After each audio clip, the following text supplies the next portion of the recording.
میں نے پوچھا، حازم چاچا کل میرے گھر میں افطاری ہے، قریباً 50 احباب ہوں گے، مجھے پکوڑے چاہیے، آپ کو ایڈوانس کتنے پیسے دے جاؤں؟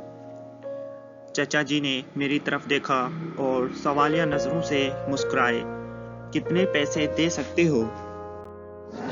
مجھے ایسے لگا جیسے چچا جی نے میری توہین کی ہے۔ مجھے ایک عرصے سے جانتے ہوئے بھی یہ سوال بے محل اور تضحیک تھی۔ میں نے اصل قیمت سے زیادہ پیسے نکالے اور چچا جی کے سامنے رکھ دیے۔ چچا جی نے پیسے اٹھائے اور مجھے دیتے ہوئے بولے، وہ سامنے سڑک کے اس پار اس بوڑھی عورت کو دے دو، کل آ کر اپنے سموسے پکوڑے لے جانا۔ میری پریشانی تم نے حل کر دی۔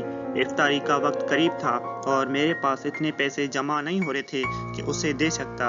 اب بیچاری چند دن سحری اور افطاری کی فکر سے آزاد ہو جائے گی۔ میرے جسم میں ٹھنڈی سی لہر دوڑ گئی۔ وہ کون ہے آپ کی؟ میرے منہ سے بے اختیار سوال نکلا۔ چچا جی تب گئے، وہ میری ماں ہے، بیٹی ہے اور بہن ہے۔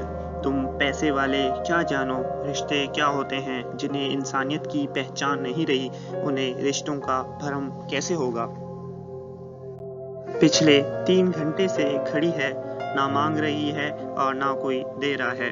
تم لوگ بھوکا رہنے کو روزہ سمجھتے ہو اور پیٹ بھرے رشتے داروں کو افطار کرا کے سمجھتے ہو ثواب کما لیا۔ اگر روزہ رکھ کے بھی احساس نہیں جاگا تو یہ روزہ نہیں، صرف بھوک ہے، بھوک۔ میں بوجھل قدموں سے اس بڑھیا کی طرف جا رہا تھا اور سوچ رہا تھا، اپنے ایمان کا وزن کر رہا تھا۔ یہ میرے ہاتھ میں پیسے میرے نہیں تھے، غریب پکوڑے والے کے تھے۔ میرے پیسے تو رشتوں کو استوار کر رہے تھے۔ چاچا جی کے پیسے اللہ کی رضا کو حاصل کرنے جا رہے تھے۔ میں سوچ رہا تھا کہ اس بڑھیا میں ماں، بہن اور بیٹی مجھے کیوں نہیں دکھائی دی؟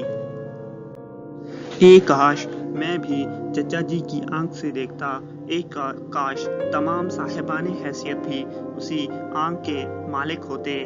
اسی کاش کے ساتھ بے شمار تمنائیں میرا پیچھا کر رہی تھی۔